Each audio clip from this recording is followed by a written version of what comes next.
Nobody believed Kang Min-jun. Not his teachers. Not the household staff. Not the man who had been running his father's life for 12 years. And certainly not his father. He was 8 years old. He was quiet. He had sad eyes and a composition notebook that he carried everywhere and refused to let anyone touch. People looked at him and saw a grieving child. They saw a boy who missed his mother. They saw someone who needed time. What they did not see, what none of them bothered to look for, was the truth that had been sitting inside that notebook for 3 years. 47 tally marks beside one name. One star beside another. And a father who was being slowly, quietly, carefully destroyed by the man he trusted most in the world. Min-jun knew all of this. He had known for a long time. He just needed someone to finally listen. That someone turned out to be Pearl Walter. A woman who came to Seoul for money, stayed for a boy, and somewhere in between, without meaning to, without planning to, fall in love with the most dangerous man in the city. If you have ever watched someone be dismissed, if you have ever been the person in the room who could see exactly what was happening and had no power to stop it, if you have ever needed one person, just one, to finally pay attention. Welcome to Aurora Stories, besties. Please like and subscribe because this story is about to take you somewhere you did not expect. Kang Ji-soo did not turn around. 3 men had been standing behind him for 11 minutes. Waiting. Silent. Too experienced to rush him. He knew they were there. He just wasn't done with the window yet. Seoul spread out below him like something he had built with his own hands. 47th floor. Glass and steel and city lights going all the way to the horizon. Beautiful in the cold, specific way of things that cost everything to make. The terms are acceptable, he said finally. Still facing the window. Still watching the city. Tell Chairman Lee his cooperation is appreciated. The transition will be handled discreetly. One of the men cleared his throat. And the matter of his son's position? Ji-soo turned then. At 39, he had the kind of face that made rooms go quiet without him saying a word. Sharp features. Dark eyes that assessed you once and remembered everything. A tailored suit that had survived a 14-hour day without a single wrinkle. He looked at the man who had asked the question. His son lacks both the competence and the character, he said. Find him something where he can do minimal damage. The 3 men bowed. Almost in unison. The matter was settled. Nobody questioned Kang Ji-soo's judgment. Not in this building. Not in this city. As they filed out, another man entered. His timing was perfect. It was always perfect. Park Hyun-woo had been Ji-soo's chief of staff for 12 years. He was 45, silver at the temples, glasses sitting exactly where they should. The kind of man who looked like the word competence made humans. The Lee acquisition is complete, Ji-soo said, turning back to the window. Excellent. Legal has the documentation ready for tomorrow's announcement. I've scheduled the press briefing for 10. Ji-soo nodded once. He and Park had always worked in minimal words. He had always considered this equality. There's one other matter, Park said. His tone shifted. Just slightly. Just enough. Miss Chun has resigned from her position. A muscle in Ji-soo's jaw tightened. Min-jun's tutor. Yes. The 4th in 18 months. The silence that followed had weight in it. She cited the same reasons as the others. Park added carefully. The boy is difficult to engage. Ji-soo closed his eyes. Just for a moment. Just briefly. Find another. Someone qualified. Of course. The agency already has a candidate. Different background this time. Perhaps a fresh approach might. Just handle it. Park bowed and left. Ji-soo stood alone at the window. His phone vibrated. A text from the housekeeper. Min-jun hasn't eaten dinner again. Should I prepare something else? He stared at the message. He didn't respond. What would he say? That he didn't know how to make his 8-year-old son eat?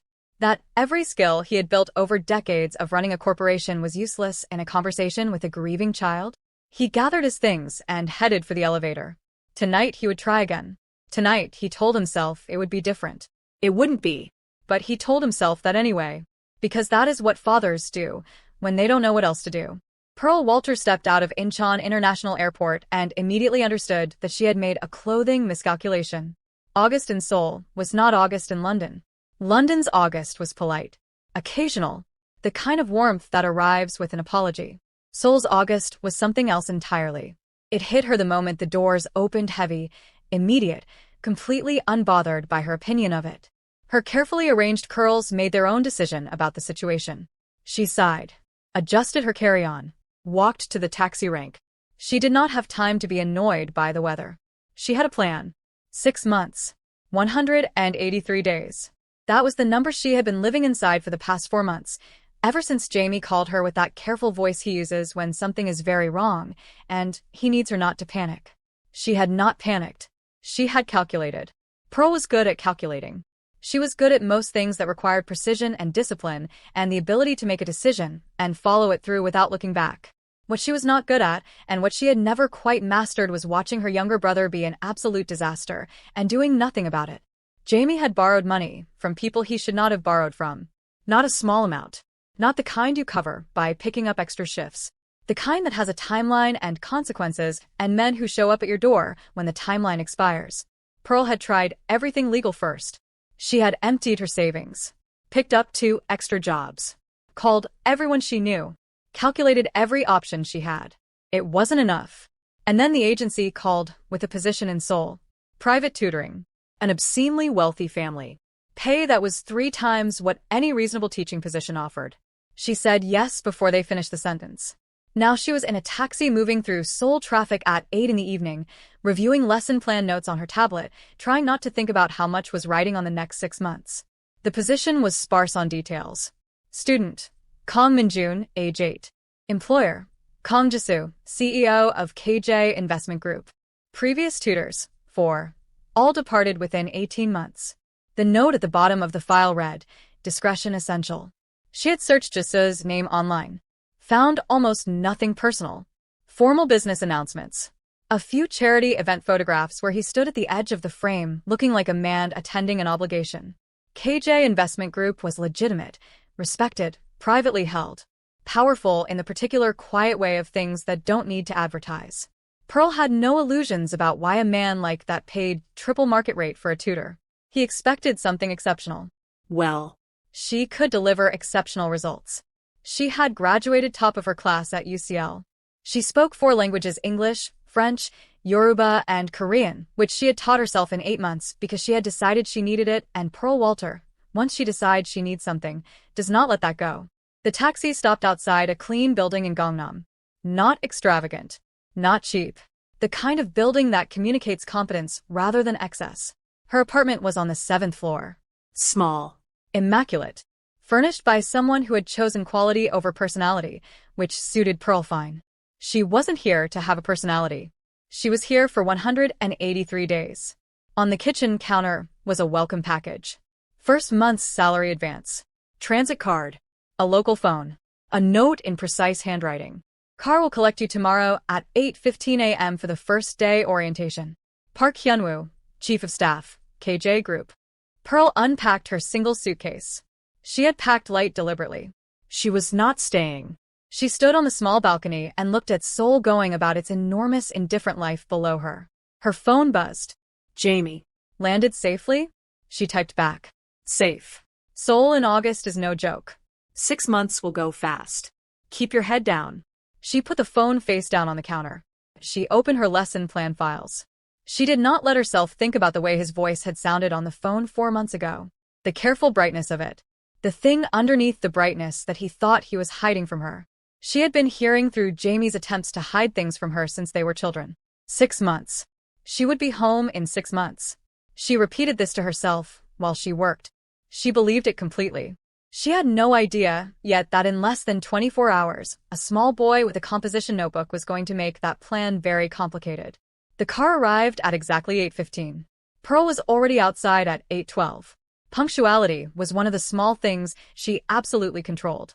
The driver said nothing beyond a good morning. Pearl appreciated this. She spent the 40-minute drive reviewing notes and watching Seoul move past the window. The Kong residence appeared at the end of a private drive lined with gardens that looked like they had their own staff. Pearl had expected something that announced wealth loudly. The way insecure wealth tends to do. The kind of house that needs you to notice it. This was not that. The house was glass and pale stone and clean lines sitting on a hillside like it had grown there. It was beautiful the way precision is beautiful. Not asking you to admire it. Just existing completely sure of itself. A man was waiting on the steps. He approached as Pearl stepped out of the car. Miss Walter. Welcome to the Kong residence. I am Park Hyunwoo. His handshake was firm, brief, informative. The handshake of a man who had decided exactly how much warmth to allocate to this interaction and had allocated it precisely. "Thank you for arranging everything so smoothly," Pearl said. "Punctuality and efficiency are valued highly here. Follow me for orientation before you meet Minjun." He walked her through the house quickly. Clean corridors. Art that was museum quality, but hung without museum anxiety. Furniture chosen for both function and beauty. The study was well lit. Her requested materials were already arranged. He handed her a folder. House rules. Security protocols. Off-limits areas. The previous tutor's assessments. Pearl flipped through the off-limits section. It was extensive. "The previous tutors," she said, keeping her voice pleasant. "Why did they leave?" "Compatibility issues. Minjun is selective about whom he connects with. And Mr. Kong expects me to succeed where 4 others didn't." "Mr. Kong expects professionalism and discretion," Park said. "Success with Minjun would be a welcome bonus." He checked his watch. "He will be here in 5 minutes. I suggest you prepare." He left. Pearl read through the previous tutor's reports. They all said the same things in different arrangements. Intelligent. Withdrawn. Resistant. Unsettling quality of attention. And then the line one of them had underlined twice. Carries a notebook everywhere. Refuses to share its contents. Pearl set the folder down. She had handled difficult children before. Grieving children. Angry children. Children who had decided adults were not worth their time. She could handle this. At 9 o'clock, the door opened. Kong Minjun was small for 8. Slight. A delicate face with eyes that were doing something eyes that age are not usually asked to do. They were assessing her. Carefully. Patiently. Like she was information he was deciding what to do with. He was holding a composition notebook against his chest. Not for comfort. More like armor. He walked to the chair across from her desk. Sat down. Opened the notebook to a blank page. I looked at her. Said nothing. Pearl said hello in Korean. Nothing. She switched to English. Nothing. And then she did what Pearl Walter does. She stopped trying to manage the silence and simply started teaching. She introduced herself. Told him about London. About her brother. About the 4 languages and the rough edges in her Korean that she was still working on. She told him she collected notebooks, but rarely filled them, which she suspected he would find disappointing. He said nothing, but he made a small note in his book. She taught for 3 hours. Every minute of it, he was the most attentive student she had ever sat across from. She could see the information going into him and staying there. This child had an extraordinary mind. What he did not have was any intention of letting her know that yet. At the end of the session, Pearl closed her materials. "You've been very patient today, Minjun. I know it's not easy when someone new walks into your space. I hope tomorrow we might talk a little more." She began gathering her things. And then he spoke. "You have 0 tally marks so far." Clear. Calm. Like he had been waiting to say this for 3 hours and had finally decided the time was right. Pearl looked up. "Should I know what that means?" He studied her for a long moment. Then, he slid the notebook across the table. Pearl looked at the open page. Names. 4 of them. The previous tutors, she understood after a moment. And beside each name tally marks. One had 11. One had 8.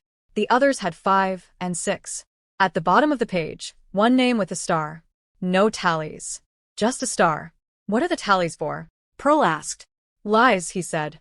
"Every time someone lies, they get a mark. And I haven't lied yet. Not to me." Pearl looked at the page again. "Do all lies count the same? Even small ones?" Something moved through Minjun's expression. "Mother said there's no such thing as a small lie. Just lies people tell themselves are okay."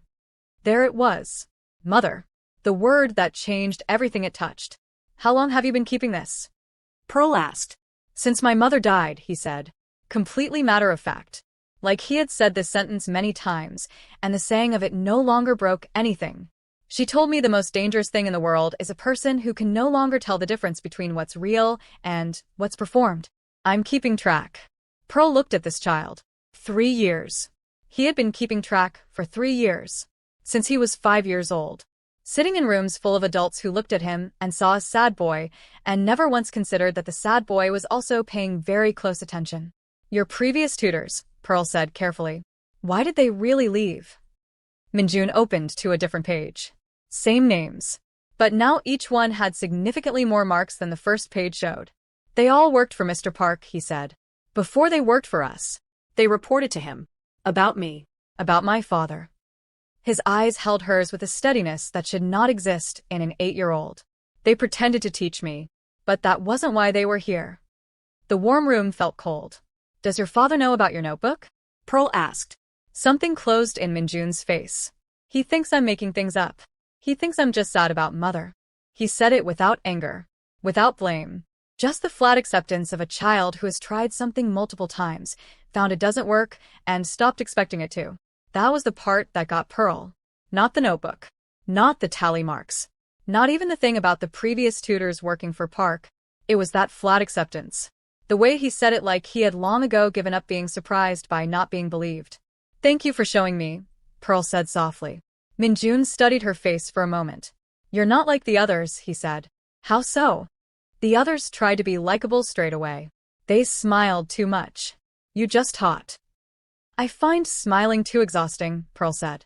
And Minjun for exactly 1 second almost smiled. You have a star next to your name already, he said. Then he closed the notebook, stood up, left. Pearl sat alone in the study. She stared at the door he had just walked through. She had come to Seoul for 183 days. She had a plan. She had a timeline. She had absolutely no intention of getting involved in anyone else's story. But something about the way that child had said, he thinks I'm just sad about mother without self-pity, without drama, just the plain ordinary fact of not being believed had gone somewhere in Pearl that her plan had not accounted for. She sat with that for a moment. Then she picked up her bag and went to find the car. After Pearl left, Park Hyunwoo entered the study. The boy had already gone upstairs. Park stood in the empty room for a moment. He looked at the chair where Pearl had been sitting. He looked at the chair where Minjun always sat. He looked at the desk between them. Then he took out his phone and made a call. The new tutor started today, he said when it connected. Short pause. Different from the others. She didn't try too hard. Another pause. I'll watch her. He ended the call, straightened the chair, and went back to being the most trusted man in the Kong household. Nobody saw this. Nobody was supposed to. That was the thing about Park Hyunwoo. He was very good at doing things nobody was supposed to see. He had been doing it for 3 years. By day 4, Pearl understood something about Minjun that none of the previous tutors' reports had captured. His silence was not absent. It was dense. He was always doing something internally. Always processing. Always building a picture. He had simply decided, somewhere along the way, that most of what adults said around him did not require a response. Not because he wasn't listening. Because he was listening too well. He was talking more with Pearl now. Small amounts. Slowly. The way something opens when it has been closed for a long time, and the opening is careful because it remembers what happened last time. He corrected her Korean with complete seriousness. Told her once that her pronunciation of a specific word made it sound like she was asking someone to remove a shoe. Pearl laughed. Minjun looked startled by the laugh. Then he almost laughed too. She held on to that almost laugh. On day 4 he arrived at 9, went through the morning session with his usual ferocious attention, and then at 11, while Pearl was making notes, he looked up. Can I show you something? Of course, Pearl said. He opened the notebook to a page she hadn't seen. Not tally marks. Diagrams. Company names connected by arrows. Numbers beside some of them. Dates. Question marks where the understanding ran out. It was drawn by a child's hand. The handwriting was a child's handwriting. The question marks were honest in the way only a child's question marks can be placed exactly where the knowledge stopped rather than where pride wanted them. But what the diagram was showing was not a child's understanding. Pearl stared at it. Where did you get this? I drew it, Minjun said. From things I heard. Conversations. Phone calls Mr. Park takes when he thinks I'm not close enough. He pointed to one of the arrows. The money goes here. Then here. Then I can't follow it anymore. But it doesn't come back to my father. Pearl was quiet, because what she was looking at in a child's handwriting, with honest question marks at the edges, was the outline of what appeared to be corporate fraud. How long have you been drawing these? 8 months, Minjun said. 8 months. He had been trying to build a case for 8 months. With a notebook and a pencil, and the only tool available to him, which was his mother's voice in his head saying that liars always leave holes in their stories. Have you shown your father this page? Pearl asked. He said I was confused about what the numbers meant. He was very kind about it. Minjun's voice was completely even. He's always kind about it. Pearl looked at the diagram again. Looked at the careful arrows. The dates going back months. The question marks that were the most honest part of the whole document. She looked at Minjun across the table. This boy had been doing everything within his power to protect a father who kept missing the point. And it was not nothing. The diagram was rough and incomplete, but the pattern underneath it was real. He had seen something real and documented it with the only tools he had and brought it to every adult he could find. Every single one had told him he was confused. Okay, Pearl said. Minjun looked at her. Okay, what? Okay. I'm paying attention. Show me more when you're ready. Something moved through his face. Quick. Controlled immediately. But Pearl caught it. Relief. The specific relief of someone who has been carrying something alone and has just been told for the first time in 8 months that they do not have to carry it alone anymore. He took the notebook back, closed it, returned to his exercise. They worked in silence for the rest of the session. Pearl had been in a lot of silences in her life. Some of them were empty. Some of them were tense. Some of them were the kind you spend the whole time trying to fill. This one was none of those things. This was the silence of two people who had just reached an understanding and were sitting quietly inside it. She had been at the house for 2 weeks before she met him. She had felt him before that. The way a change in pressure feels before the weather shifts. Staff would adjust without being asked. Conversations would shorten and tighten. The whole household would quietly recalibrate whenever Kang Jisoo was in the building. She and Minjun were in the middle of a lesson deep into comparing a Nigerian folk story with a Korean parallel that Minjun had found so satisfying he had made an actual chart about it when the study door opened without warning. Both of them looked up. Now. Pearl is not a woman who loses her composure over a man. She has been in too many rooms with too many powerful people for that. She has closed deals with men who use their presence the way other people use weapons. She was prepared for Kang Jisoo. She just was not quite prepared enough. He was taller than his photographs suggested. Photographs don't capture presence. They capture features. What photographs cannot show you is the quality of the air around a person when they walk into a room. Jisoo's quality was gravity. Not intimidation. Not performance. Just the settled certainty of someone who had been the most consequential person in most rooms for most of his adult life and had long since stopped thinking about it. He looked at Pearl first. One sweep. Efficient. Storing the information. Then he looked at his son. Minjun. How are your lessons progressing? Minjun's posture adjusted almost without him seeming to notice. Well, father. You're speaking English. Sometimes. Minjun glanced at Pearl with something that was, for him, practically warm. Miss Walter makes it interesting. Something moved through Jisoo's expression. He looked at Pearl. You've lasted longer than your predecessors, he said. Not a compliment. Not an insult. Just an observation from a man who dealt in facts. Minjun is exceptional when properly engaged, Pearl said. Is he? Something genuine moved behind the composed exterior. And what engages him in your assessment? Honesty, Pearl said. And someone who actually respects how smart he is. A pause. Jisoo looked at her like she had said something he wasn't expecting, and he was deciding what to do with it. Then he nodded. Once. Continue your lesson. I apologize for the interruption. And then to Minjun. Dinner at 7. Be prompt. He left. Pearl let out a breath she had not fully noticed she was holding. Minjun was watching her with the open interest of a child who has noticed something and is deciding whether to say it out loud. He doesn't usually apologize for interrupting, Minjun said. Is that so? Pearl said, looking back at her notes. He doesn't usually come to study at all. Minjun was writing something in his notebook. He did not look up. I counted. This is the first time in 6 weeks. Pearl did not ask what he was writing. Minjun did not close the notebook. He wasn't always like this, Minjun said after a moment.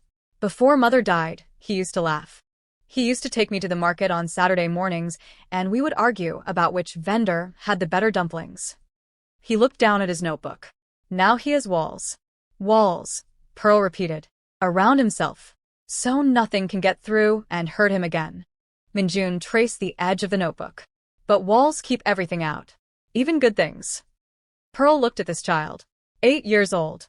Sitting here with his diagram of corporate fraud in one hand and his theory about his father's emotional architecture in the other. Your mother used to say that too? Pearl guessed. About walls. Minjun looked up. How did you know? You say things the way someone says things they learned from a person they loved, Pearl said. It has a particular sound. Minjun looked at her for a long moment. Then he opened his notebook to a fresh page and picked up his pencil.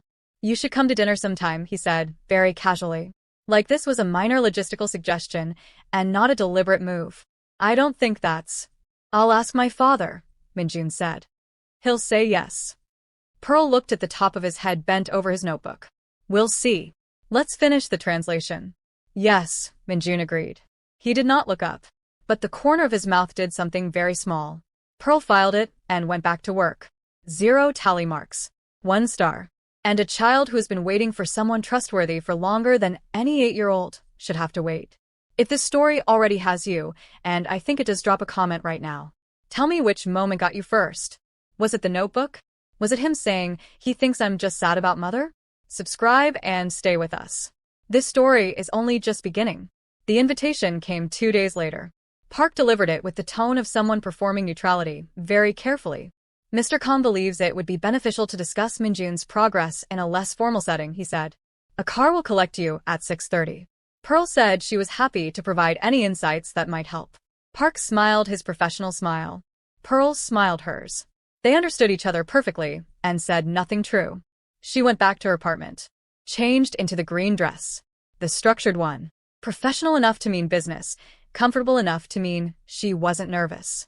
She was a little nervous. The house looked different at night. The glass walls are illuminated from inside, warm against the dark. It looked less like a building trying to be impressive and more like somewhere someone actually lived. Pearl noticed this. Minjun was already at the table in a freshly pressed shirt that made him look like a very serious small professor. His notebook was beside his plate. He had brought his notebook to a dinner. Pearl decided not to comment on this. You came, he said when he saw her. Like he had genuinely doubted it. I was invited, Pearl said. The others never came to dinner, Minjun said, very casually. Mr. Park always said it wouldn't be appropriate. Pearl filed this. Everything Minjun said casually was worth filing. Jisoo arrived from a side door. Something about him was marginally less formal than usual. Not much, but enough that Pearl noticed. It was the small difference between a man performing himself and a man being himself, and it was interesting. The conversation started where it should have started: Minjun's progress, his strengths, his resistance to creative exercises. Pearl explained this one carefully. It's not a lack of imagination, she said. It's an excess of precision. He wants every word to be the right word before he commits to it. They were working on the difference between drafting and deciding. Jisoo listened the way very intelligent people listen. Not waiting for his turn to speak. Actually receiving. Then Pearl asked Minjun to tell his father about the comparative analysis they had been building. The Nigerian folk story and its Korean parallel. The chart. Minjun explained it with the contained enthusiasm of a child who had trained himself not to appear too eager about things and was failing slightly in a way that was entirely endearing. He used words like narrative structure and thematic overlap without any self-consciousness because for Minjun those were simply the accurate words. And then, Jisoo laughed. It was short, brief, controlled almost immediately. But it was real. It was the laugh of a man who surprised himself. Who forgot for 1 second that he had decided not to do this anymore. He went completely still. He looked at his father the way you look at something you have been hoping to see for so long that when it finally appears you don't trust the sight of it. Pearl looked at her plate. She was not going to make this a moment. She was not going to look up and acknowledge it and make Jisoo self-conscious and make it disappear. She was going to let it land quietly and stay. The door opened. Park Hyunwoo. He moved to Jisoo's side and bent to speak quietly. Something in Jisoo's expression shifted. The warmth dialed back. The composure returned fully. Excuse me briefly, Jisoo said. He and Park left. The room cooled. Minjun watched the door with the expression Pearl had come to recognize. The measuring one. The building a case one. Does that happen often? Pearl asked. Quiet. Careful. Every time, Minjun said. Every time it gets good. Every time father starts actually talking. He looked at Pearl. I have a page for that too. Pearl said nothing. She picked up her fork. She continued eating. And she turned something over in her mind that had the particular feeling of a thing clicking into place. Jisoo returned. The conversation resumed. It was pleasant but lighter. The interrupted thing sat in the air between all three of them. When Minjun was excused to prepare for bed, he gave Pearl a look she couldn't fully decode. Left alone with Jisoo, Pearl felt something shift in the room. Not uncomfortable. Just charged. The way air feels before something decides to happen. Minjun seems more engaged with you than with previous tutors, Jisa said. He was turning his wine glass slowly in his hand. Not drinking it. Thinking with it. He's remarkable. Perceptive beyond his age. Like his mother. The words came out before he seemed to intend them. A rare, unguarded moment. He looked slightly surprised by himself. Pearl took the opening gently. He mentions her often. They must have been very close. Jisoo's expression shifted. Something careful and complicated moved through it. Mina saw things others missed. It made her brilliant. And he paused. Complicated, sometimes. Minjun inherited that quality. It worries me. Why would that worry you? Seeing too clearly is painful, Jisa said. In a world built on convenient fictions. He set the glass down. You have an unusual background for a tutor. Literature degree for languages, no prior private tutoring. Why this position? The shift was fast. Pearl registered it. The opportunity was unique, she said. That's not an answer, Miss Walter. Their eyes met across the table. Pearl felt something that she was not going to examine closely. I needed the money, she said. My brother's in trouble. This position pays exceptionally well. Jisoo studied her face. Most people would have invented something more flattering. I'm not most people, Mr. Kong. No, he said quietly. You're not. The moment stretched. Then Jisoo broke it. It's late. The car will take you home. Pearl stood. Thank you for dinner. Has Minjun shown you his notebook? Jisoo asked. Just as she was moving to leave. Pearl paused. She was caught between two loyalties in that half-second, and she felt them both. He has, she said. And what do you make of it? I think, Pearl said carefully, that children often see truths that adults have trained themselves to ignore. Something cracked in Jisoo's expression. Just a little. Just enough. Just a glimpse of the man underneath the composed exterior. Uncertain. Tired. More vulnerable than anyone who worked for him would believe possible. Good night, Miss Walter. Good night, Mr. Kong. In the car going home, Pearl looked out at Seoul. She had come for 183 days. She had a plan and a timeline and a very clear sense of what this was and what it wasn't. A month in, Pearl was in the library. She had asked to be assigned to it. Additional shelving management, she told Mrs. Kim. Which was technically true. The real reason was the interior window that ran along the upper part of the shared wall between the library and the east sitting room, the room where Jisoo took his afternoon tea. She wanted to observe the routine. Confirm the pattern she was building. She was rearranging a section of shelving and thinking about the photographs she needed to take when she heard voices from the office on the other side of the library wall. Park. And someone she didn't recognize. Speaking in the compressed, urgent tones of a conversation that is not supposed to be overheard. The transfers need to be completed before the end of the quarter, Park was saying. Jisoo is still focused on the Lee acquisition. By the time he notices, it will be too late. And the boy, the other voice said. He watches everything. A child's imagination, Park said. Jisoo doesn't take his concerns seriously. He never has. Pearl was completely still. Then her elbow caught a book on the shelf behind her. It fell. The sound was not enormous. But in the adjacent office, the voices stopped. Pearl grabbed 3 books from the nearest shelf and walked to the library door. She was in the corridor when Park stepped out of the office. Miss Walter. Smile assembled perfectly. What are you looking for? Pearl held up the books. Minjun has been asking about Korean mythology with West African parallels. I thought I remembered seeing some volumes here. Park studied her face. It was a thorough study. The study of a man checking for inconsistency. Pearl gave him a pleasant professional expression and nothing else. How long is your contract again? Park said. 6 months. Yes. The smile stayed exactly where it was. 6 months pass quickly, Miss Walter. I do hope the remainder of your time here is productive. For everyone. Pearl returned the smile with identical precision. She walked back to the study. She did not go to Jisoo directly. She did not have enough yet. What she had was an overheard conversation.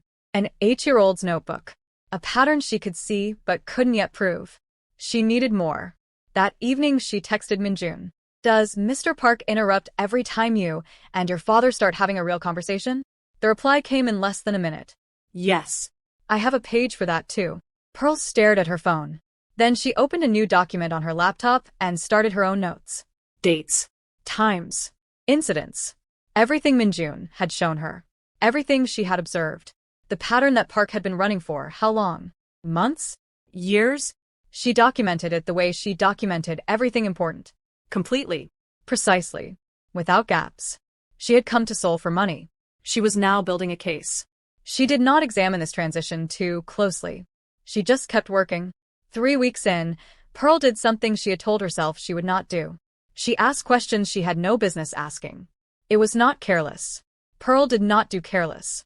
She had identified a woman in the household accounts department, Mrs. B, who had twice used a phrase that suggested she knew more about Park's activity than her official role required. Pearl spent 30 minutes with her reviewing supply costs and guided the conversation very carefully, very precisely somewhere it should not have gone. Mrs. B said 4 sentences. They confirmed something Pearl had been building toward for days. Then Mrs. B went quiet, looked at the kitchen door, said nothing further. Pearl thanked her and left. 24 hours later, Park was waiting outside the study. His office told you things about him the moment you walked in. Everything had a purpose and a position. The single photograph on the wall, Park and Jisoo at a company event, years ago. Jisoo is slightly younger. Almost smiling. Park sat across from Pearl, with his professional warmth fully deployed. That warmth he had practiced so many times it was almost real. Almost. "You've been settling in wonderfully," he began. "Minjun seems genuinely engaged. Remarkable, given the history." Pearl said thank you, and waited for what was actually happening. "Mrs. B came to me this morning," he said. She was a little concerned about some questions she was asked. Questions that went rather beyond curriculum supply budgets. Pearl kept her face completely still. "I completely understand the impulse to understand the household environment," Park said pleasantly. "But there are areas of operation that require discretion. I'm certain you appreciate that." He opened a folder. "I reviewed your background file more carefully this week," he said. "Your brother Jamie, isn't it? Has had quite a difficult few months." The room went cold. Pearl felt it move through her. The specific chill of understanding that someone has done their homework on you. That information you thought was private has been accessed and is now sitting in a folder on a desk across from you. That the person across from you has just shown you one edge of a weapon they are holding. He knew about Jamie. He knew the amount. He knew who it was owed to. He had investigated her. Not a surface check. Something deeper. "I just wouldn't want anything to complicate your brother's situation," Park said gently. 6 months passes so quickly. "I would hate for anything to prevent you from completing your contract successfully."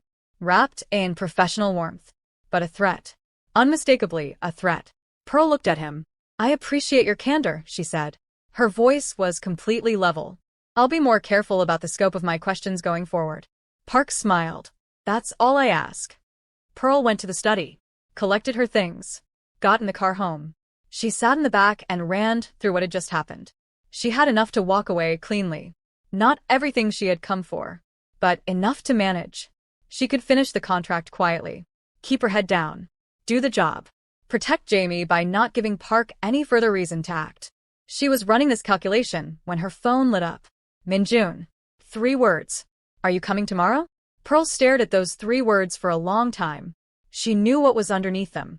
She had been listening to what was underneath what Minjun said since the first day. He was asking something much older than the 3 words. He was asking, "Are you like the others? Are you going to disappear too?" Pearl typed, "Yes. Of course. I'm not going anywhere." 3 dots appeared. Then, "I found something in my mother's study. I think you need to see it." Pearl read that. Read it again. She looked out the window at Seoul. She thought about the diagram in the notebook. The 47 marks. The last note on the final page of Mina's documentation. She thought about a 5-year-old who started a tally system. Because his mother told him the difference between real and performed was the most important thing to know. She made the decision. Not with calculation this time. With something simpler than that. She typed back, "Show me tomorrow." She had every reason to walk away. Her brother was safe enough for now. Her contract gave her an exit. The professional thing, the smart thing was to finish quietly and go home. Instead, she texted an 8-year-old at 9 o'clock at night and told him she wasn't going anywhere. The study had been locked for 3 years. Mrs. Kim had locked it the morning after the funeral on Jisoo's instruction. The key went on a hook in the housekeeper's office. Nobody touched the door after that. It was not forbidden exactly.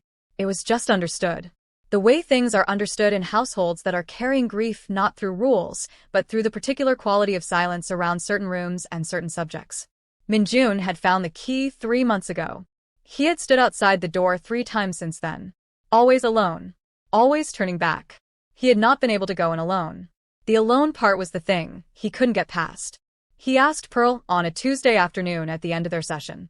With the carefully controlled directness of someone who had been working up to a question for some time and had finally decided to ask it. Would you come somewhere with me? The study was at the end of a second-floor corridor Pearl had never walked. The door was wooden and unremarkable. Minjun held the key in his hand for a moment before using it. Pearl waited. He unlocked the door and pushed it open. The room was exactly as it had been left. That was the first thing that hit her. Not dust, not disorder. The particular frozen quality of a space where time simply stopped because no one was there to move it forward. A desk with books arranged on it. A reading chair with a shawl still draped over the arm. Stacks of papers clearly mid-project, covered in handwriting Pearl didn't yet know. Minjun walked to the desk slowly. He ran his fingers along the edge of it. It was such a small gesture. Such a private thing. Pearl looked at the window to give him the privacy of it. She worked here every morning, he said. I used to bring her tea. She stopped letting me come in about a month before she died. Said the project was complicated, and she didn't want me near it. He picked up one of the papers. Put it back. I didn't ask why. I was almost 6. I thought she just needed quiet. He looked at Pearl. I should have asked why. You were 5, Pearl said gently. Can you read what it says? Her handwriting is fast. I can read most of it, but not all of it. Pearl moved to the desk. She picked up the first page and read it. Then the second. Then the third. She went through everything on the desk. It took her 20 minutes. Standing in that still room with Minjun beside her and Seoul going about its enormous business outside the window. Mina was not just a grieving woman. She was not just a mother and a wife. She was a specialist in authentication. She spent her professional life learning to spot the difference between what is real and what is constructed to look real. She could find a forgery at 20 paces because she had trained herself to see the patterns that liars leave behind when they try to construct something that almost makes sense, but doesn't quite. And in the last weeks of her life, she had turned that skill on her own household. What was on that desk was 3 years out of date and still devastating. Company names. Account numbers. A paper trail following money out of Jis's corporate structure through subsidiary companies that traced back to Park. Dates. Amounts. Notes in Mina's handwriting precise, methodical, the notes of someone who knew exactly what she was looking at and was documenting it with the full weight of her professional capability. And then the trail stopped. Abruptly. Completely. The final note on the last page, in Mina's handwriting. Need to go to Jisu directly. Can't wait any longer. Pearl set that page down. Her hands were not entirely steady. She found it too, Minjun said. He was standing beside her, reading the same note, his face very still. Yes, Pearl said. She was trying to tell him too. Yes. A silence. She died before she could, Minjun said. He said it the way he said things that were simply true. No drama. No performance. Just the plain fact of it sitting there in the room with them. Pearl stood in the still air of this locked study. In the room where a brilliant woman had been building a case alone and had gotten to the very edge of telling her husband the truth and had not made it. And beside her stood the woman's son, 8 years old, who had spent 3 years building the same case with a notebook and a pencil and his mother's voice in his head about the difference between real and performed. Like mother, like son. Neither of them, knowing the other, had the same evidence. I won't, Pearl said. Minjun looked at her. I mean it. I won't let this stay locked in here. She had said it as reassurance. A thing you say to a child who needs to hear it. But as the words settled into the still air of that room, Pearl understood that she also meant it as something she was promising to herself. She took out her phone and photographed every page on the desk. Methodically. Completely. Every page and every note and every number Mina had documented before she ran out of time. Minjun held each page flat for her, without being asked. When they finished, Pearl locked the study and put the key in her pocket. At the door Minjun stopped. Pearl. Yes. She would have liked you, he said. Simply. Like it was just true. Pearl looked at him. I would have liked her too, she said. Minjun nodded once. And they walked back down the corridor together. Pearl with Mina's evidence on her phone and a promise she hadn't entirely planned to make. Minjun with 3 years of waiting finally going somewhere. Pearl was still holding Mina's key, When Jisoo found her in the library that evening, he stood in the doorway. No jacket, which for Jisoo was practically undressed. He didn't say anything for a moment, just looked at her the way he had been looking at her recently, like she was something he was still deciding what to do with. Mrs. Kim told me you went to the second-floor corridor, he said. Yes. With Minjun. He asked me to go with him. He found the key 3 months ago, and he didn't want to go in alone. Pearl paused. He needed someone to not make it a big thing. Just go with him. So I went. Jisoo was quiet. She left something on her desk, Pearl said. She took out her phone, held it out. Your wife was building the same case Minjun has been building. She got further than he did. She had names and numbers and a paper trail. And then it stopped 2 weeks before she died. Jisoo took the phone. Pearl watched his face while he read.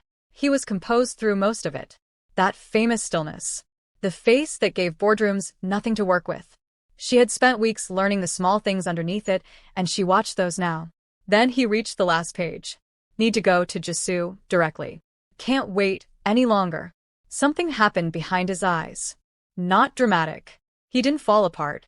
Jisoo was not a man who fell apart. But something that had been held very tightly for a very long time shifted. And underneath it was the raw, specific grief of understanding that the person he loved most had been trying to reach him and hadn't made it. She would have told me, he said. Quiet. Almost to himself. She always found a way to tell me eventually. Minjun said the same thing. Pearl said softly. That she would have believed him. That she would have made you understand. Jisoo looked up at her. The composed exterior was still there. But it was sitting differently now.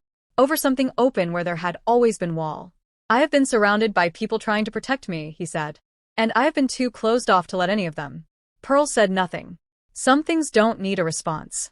I'll need a few days, he said. To verify this properly. To do it right. Of course. He handed her phone back. His hand was steady. He turned to leave. Stopped. Pearl. The first time without the Mississippi. It landed the way it always would from that point forward. Like something with weight. Thank you, he said. For going with him. He left. Pearl stood in the library alone. She had a very honest conversation with herself about what she was feeling and what she was going to do about it.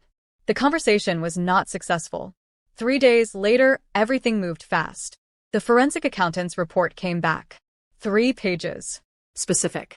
Devastating. Everything Mina had documented, confirmed, and extended. The number at the bottom of the 3rd page made Pearl sit down.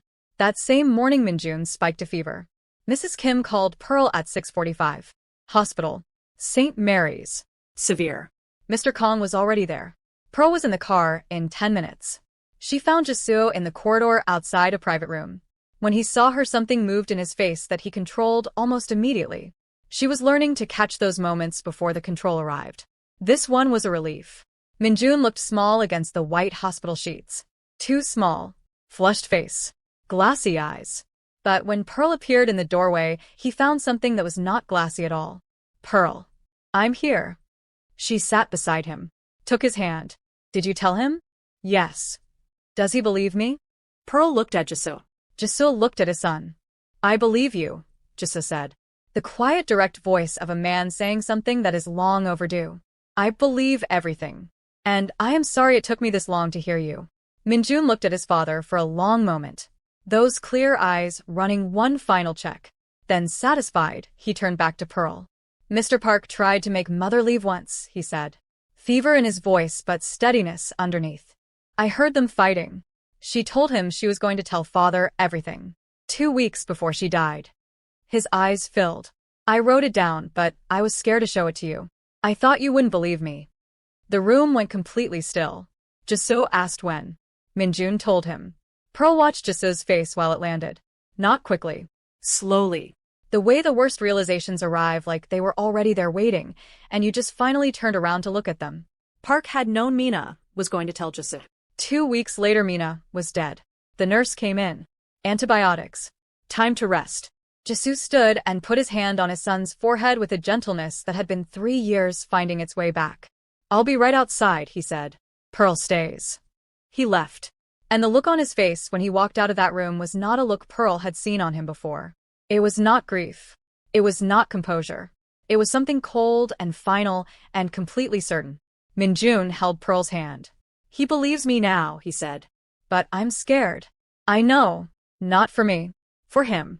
Mr. Park won't stop now that he knows father is looking.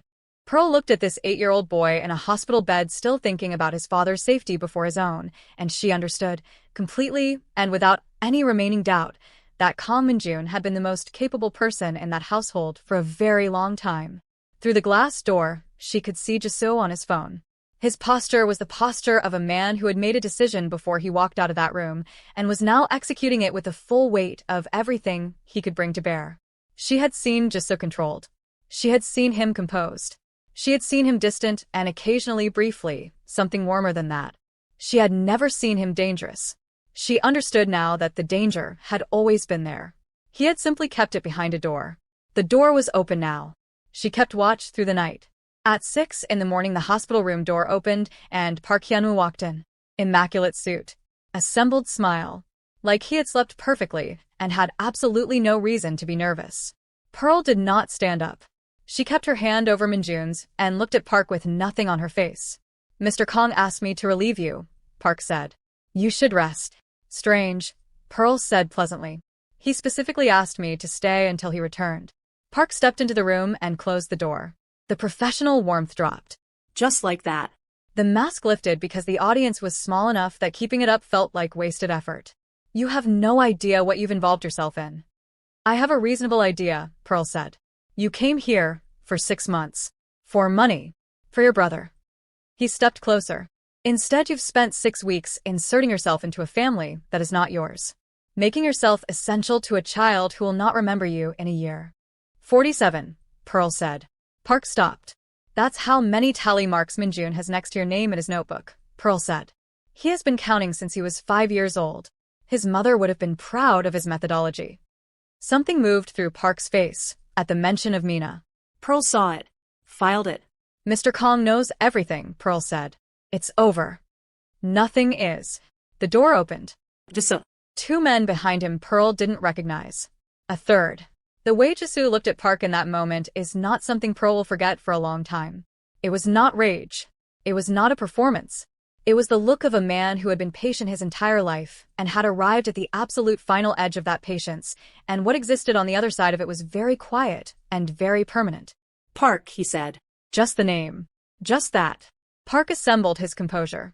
Went through the motions. I came to check on Min-jun. I was concerned. Miss Walter seemed tired. 3 years, Jisoo said.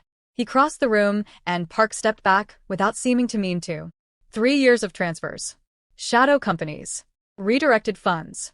You built an entire structure inside mine, and I was too buried in grief to see it. He stopped directly in front of him. And Mina found it. She documented it. She was going to tell me. And 2 weeks later she was dead. I had nothing to do with. The investigation into her accident has been reopened, Jisoo said. What is proven will be determined properly. But I know, Park. I know what you did. And I know that my son has been trying to tell me for 3 years while I told him he was imagining things. His voice never rose. Not once. The quietness of it filled the room like water fills a container. Complete. Unavoidable. Park's composure cracked. Not fully. He was too disciplined for that. But enough. You're making a mistake, Park said. 12 years. I protected your interests for 12 years. While destroying them for 3, Jisoo said simply. He nodded to one of the men. Detective Cho stepped forward. As they took Park toward the door he turned. Fixed Pearl with a look that was supposed to be threatening. She met it without flinching. Then he was gone. The door closed. The room exhaled. Jisoo stood in the center of it for a moment. Then whatever had been holding him upright through the confrontation simply released. He walked to his son's bedside and gathered Min-jun against him with both arms in the completely unguarded way of a father who has just been reminded very sharply of everything he is to lose. Min-jun held on. After a long moment, half asleep, Min-jun murmured into his father's shoulder. 47. Jisoo made a sound. Somewhere between a breath and something that in another moment might have been a laugh. Yes, he said. 47. Min-jun reached for his notebook from the bedside table. Opened it with sleepy, deliberate hands. Found a fresh page. And with his father watching, drew a careful star beside his father's name. Then he closed it and went back to sleep. Pearl stood near the wall and looked at the window and felt something settle in her chest that she didn't have a precise word for. Not happiness, exactly. Something quieter than that. The particular feeling of a thing that was broken being put back together properly. Jisoo looked up at her across the room. "Stay," he said softly. "Please." It was the please that did it. The vulnerability sitting inside that one word from a man who did not do vulnerable easily. Pearl nodded and stayed. Minjun was discharged 4 days later. Recovered, clear-eyed, notebook in hand. The household settled into something lighter. The pressure that had been running through every corridor for 3 years had lifted, and the house breathed differently without it. Pearl finished her contract. And then she packed her suitcase and went home. She had 183 days. She had a plan. She had always intended to leave. So she left. She said goodbye to Mrs. Kim and to the study and to the East Garden where she had stood many evenings watching Seoul go pink at the edges. She said goodbye to all of it quietly and practically the way Pearl said goodbye to things. And then she went to find Minjun. He was in his room, sitting on the bed with his notebook closed on his lap. He had known she was coming. He had the face of someone who had been preparing for this and had run out of preparation. "You're leaving," he said. "I am. Because of what you found. Because of what we did. Because my work here is done," Pearl said. "Minjun, you saved your father's life. You did that." "We did," he said. Immediate. Fierce. Pearl felt that in her chest like something physical. She opened her arms. Minjun walked into them and held on with everything he had. Arms locked, face pressed hard into her shoulder. Holding the way children hold when they understand that letting go makes it real. Pearl held him back. No rush. No gentle untangling. She let him hold on for as long as he needed. When he finally stepped back, his chin was up. He smoothed his shirt, gathered himself back into the composure he wore like a second skin. He was 8 years old, and he was extraordinary. "Will you call me?" he asked. "Yes." "Promise?" "Kang Minjun. I promise." He nodded, accepting it. Then he looked at Pearl with those clear, deliberate eyes. "You should know," he said, "that my father walked into 7 rooms you were working in this week. I counted." Pearl went very still. "You counted?" 7, Minjun confirmed. "In case that information is useful to you." Then he turned and walked back to his bed with his chin still up and his small shoulders very straight. Pearl stood in that corridor with her suitcase and felt 7 different things at once. She heard a sound, looked up. Jisoo was at the far end of the corridor. He had been there for some of that. He looked at her across the distance. Composed. Contained. And then he looked at Minjun's closed door with an expression she had never seen on his face before. Soft and wrecked and proud all at the same time. He looked back at Pearl. He said nothing. She said nothing. She walked to the exit. She did not look back. But she was smiling. She called Minjun that night. Lagos time 11. Seoul time is 6 in the morning. Which meant he had been awake waiting, which he denied with complete transparency.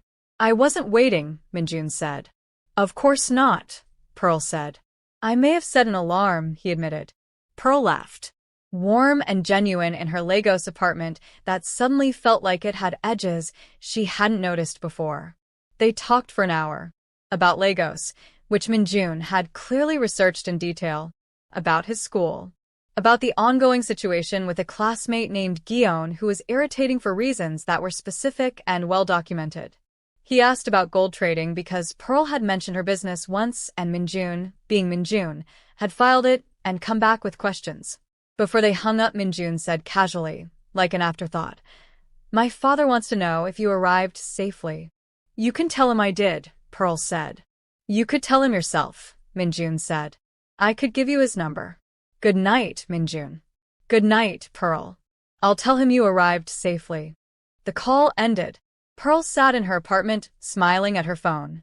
3 minutes later, a message arrived from an unknown Seoul number. "Glad you arrived safely." Pearl stared at it, looked at the ceiling, looked back at it. She typed, "Your son gave you up immediately." The reply came fast. He was supposed to be subtle. He's usually better than this. Pearl smiled. He's 8. Cut him some slack. A pause. Then, "How are you?" Pearl looked at that question for a long moment. Typed back, I'm good. How are you? Quieter than expected, he replied. Pearl read that twice. She typed, Minjun says you walked into 7 rooms I was working in this week. A longer pause. Then, I'm going to have a very serious conversation with Minjun about intelligence gathering protocols. Pearl laughed out loud alone in her apartment in Lagos. She typed, don't discourage it. He's gifted. Another pause. Then, he mentioned Lagos in the car this morning. Asked me how far it was. Pearl's hands went still over the phone. She typed, what did you tell him? His reply took a moment. I told him it depends on how you want to get there. Pearl sat with that for a very long time. Outside her window, Lagos was doing what Lagos always does. Loud and alive and completely itself. She had built her whole life in this city. She knew every sound of it. Tonight it felt like it had edges. She typed one thing back. Good night, Jesse. His reply came immediately. Come back. Not a question. Not a request. Not a suggestion. Just 2 words from a man who had spent his entire life keeping everything behind a wall and had just decided, apparently, that this particular door was going to stay open. Come back. Pearl looked at those 2 words for a long time. Then she put the phone down, lay back on her bed, stared at the ceiling of her Lagos apartment, and smiled. Besties, if you felt that you already know, drop a comment below and tell us. Should Pearl go back? And what happens when the most closed-off man in Seoul decides he is done being closed off? And trust me when I tell you, you are not ready. Like, share, and subscribe. See you in our next story.